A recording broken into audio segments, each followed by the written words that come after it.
Alors, dans cette vidéo, on va démontrer la propriété 3, qui est la suivante. Le PGCD de A et B est égal au PGCD de A moins B et de B. Alors, pour ça, on va considérer l'ensemble de tous les diviseurs de A et B que j'ai appelé grand D. Donc, soit grand D l'ensemble de tous les diviseurs communs à A et à B.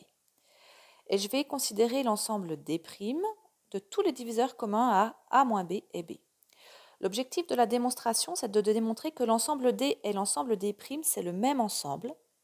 Et si c'est le même ensemble, le plus grand élément de chacun sera identique.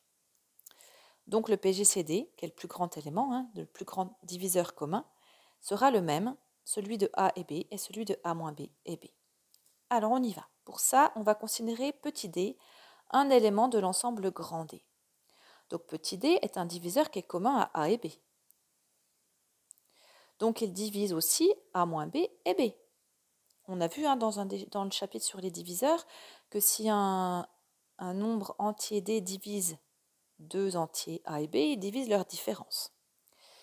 S'il divise A moins B et B, il fait partie de l'ensemble D'.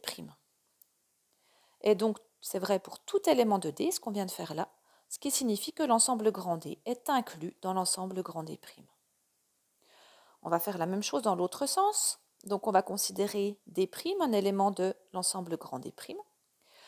Le nombre entier D' est un diviseur commun à A moins B et à B, donc il va diviser aussi la somme des deux, A moins B plus B, c'est-à-dire A. D' divise à la fois A et B, donc c'est un diviseur qui est commun aux deux, il fait donc partie de l'ensemble grand D. On va en déduire que D' est inclus dans l'ensemble grand D. Alors, on a quoi? On a D' inclus dans grand D et D inclus dans D'. Conclusion, s'ils sont inclus les deux l'un dans l'autre et l'autre dans l'un, c'est qu'il s'agit du même ensemble. Donc l'ensemble D est égal à l'ensemble D'.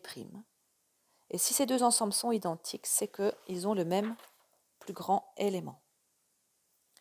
Petite remarque en passant, on sait que ce plus grand élément existe parce que ce sont des ensembles finis.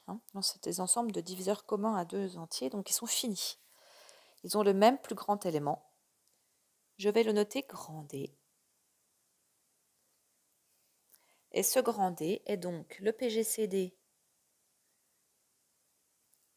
de A et de B, et aussi le PGCD de A moins B et de B.